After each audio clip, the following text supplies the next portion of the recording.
What is up, guys? It is Escobar's Adventures back again with another Spanish video, and today we will be covering the future perfect of Spanish.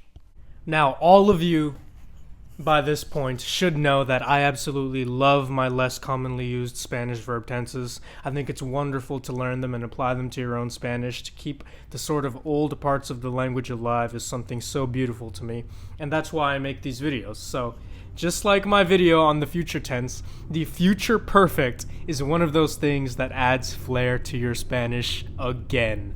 Like, seriously, if you are walking around using this in casual Spanish conversation, you are the most elegant individual alive. So, what is the future perfect used for?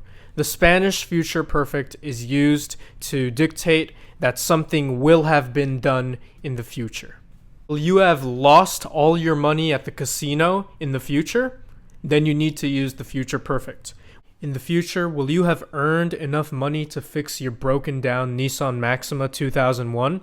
Then you need to use the future perfect. So let's form the future perfect in Spanish. It's helpful here to know your normal future form conjugation endings. So you have the verb haber. Now, how do we turn that into its future form? Is it habere?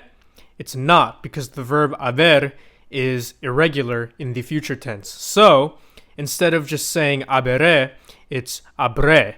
It's H-A-B-R, haber. That is one of the acronyms used to help you memorize that. So you have habre, habrá, habrás, habremos, habrán. All of those are how you form the future perfect tense in Spanish. So, after you have those endings memorized, which they're very straightforward, as I said, you used the irregular sort of pattern of the future tense that is also present in other words.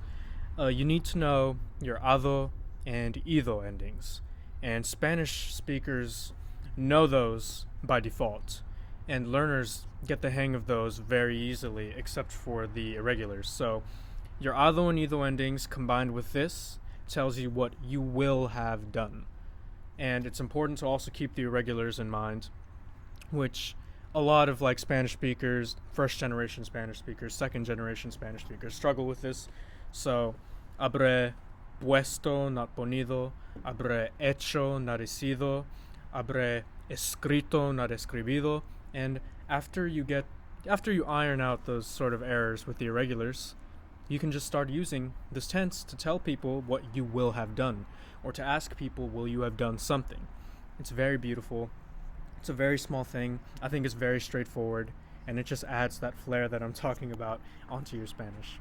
So let's form a simple question that I alluded to in the beginning of the video. So you want to ask your friend informally, will you have earned enough money to fix your car? Will you have earned enough money to fix your car?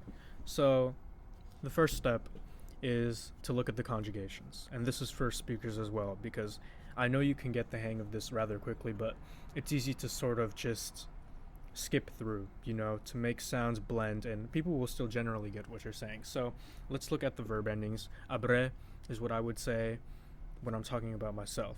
I will have done something. Habrá is for formal, sort of. El, right, is what you would use when you're talking to somebody using usted. And we have tú. And when you get to tú, you have habrás. So that's what you would use for an informal conversation with your friend. So you want to ask them this question. So, will you have earned enough money to fix your car? Will you have earned? Habrás ganado. There's the ado ido ending that you need to know. Habrás ganado suficiente dinero para arreglar tu carro. Will you have earned enough money to fix your car? There it is. It's really that simple, and I'd really say a large part of it is just knowing those ado and ido endings, like I said. So, thank you for watching that short thing on the future perfect. As I said, one of my favorite Spanish verb tenses, but then again, aren't they all my favorite? Thank you to those of you who saw my last video, which was a spoken medieval Spanish version of 311's Beautiful Disaster, and I'm working on more projects like that. I'm trying to work on Hot and Cold by Katy Perry in medieval Spanish. Hopefully that turns out good, because some of those things, it's a struggle to get words to rhyme or to stress certain syllables. There are things in medieval Spanish, sounds that you're not used to making, but otherwise, making those videos is super fun, and there's definitely more coming, more videos like that. So thank you for watching. Keep learning Spanish, keep improving in Spanish, and bye-bye.